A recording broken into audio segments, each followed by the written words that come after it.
எல்லாருக்கும் ஹாய். நேற்று audio lunch ரொம்ப சூப்பராக போச்சு.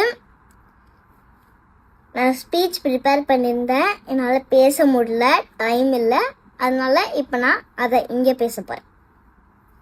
Thank you KVN productions, thank you HV Nath sir எனக்கு இந்த ஆப்பர்ச்சுனிட்டி கொடுத்ததுக்கு. தேங்க்யூ ஏடியானாஸ் அண்ட் அக்காஸ், என்னை ரொம்ப நல்லா பார்த்துக்கிட்டீங்க.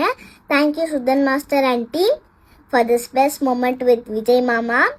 Thank you Anirudh sir, we enjoying all the songs in Jananayagan. Last but not least, my one and only தளபதி விஜய் மாமா. நீங்கள் ரொம்ப க்யூட்டு, உங்கள் ஸ்மைலும் ரொம்ப க்யூட்டு. இந்த யூனிவர்ஸ் கிட்ட நம்ம என்ன கேட்டாலும் நடக்கும்னு சொல்லுவாங்க. And this universe hear my prayers at the right timeனு நினைக்கிறேன்.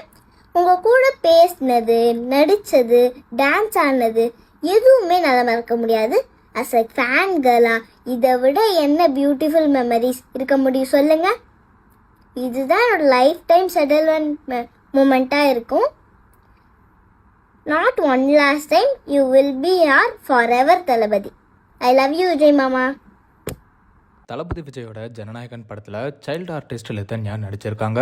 சமீபத்துல ஜனநாயகன் படத்துல இருந்து வெளியான செல்ல மகளே சாங்ல இவங்கள கண்டிப்பா நம்ம பார்த்திருப்போம். நேற்று மலேசியால நடந்த ஆடியோ லான்ச்ல லிதன்யாவும் பேச வேண்டியதா இருந்துச்சு. ஆனா டைம் இல்லாத காரணத்தினால அவங்களால பேச முடியல. இந்த ஒரு சூழ்நிலையில லிதன்யா அவங்க ஜனநாயகன் படத்தோட ஆடியோ லான்ச்ல பேச ப்ரிப்பேர் பண்ண இந்த ஸ்பீச்சை அவங்களோட இன்ஸ்டாகிராம் அக்கௌண்ட்ல ஷேர் பண்ணிருக்காங்க. பலருமே இப்ப லிதன்யாக்கு வாழ்த்துக்களை சொல்லிட்டு வராங்க. லிதன்யா சன் டிவில சுந்தரி சீரியல்ல நடிச்சது மூலமா மக்கள் மத்தியில பிரபலமான மேலும் டாப் குக்கு டோப்பு குக்கு நானும் ரவுடி தான் மாதிரியான சன் டிவி ஷோஸ்லயும் பார்ட்டிசிபேட் பண்ணி வைரலானாங்க. இந்த ஒரு சூழ்நிலையில தளபதி விஜயோட கடைசி படமான ஜனநாயகன்ல அவங்களுக்கு நடிக்க வாய்ப்பு கிடைச்சிருக்கு. இவங்களோட இந்த ரீசெண்ட் வீடியோல அவங்க தளபதி விஜய மாமான்னு சொல்றது பலரையுமே ரசிக்க வச்சிருக்குன்னு தான் சொல்லணும். லிதன்யா இனி வருங்காலங்கள்ல பல படங்கள்ல நடிக்கணும் அப்படின்னு ட்ரெண்டாக் சார்பா எங்களோட வாழ்த்துக்களை சொல்லிக்கிறோம்.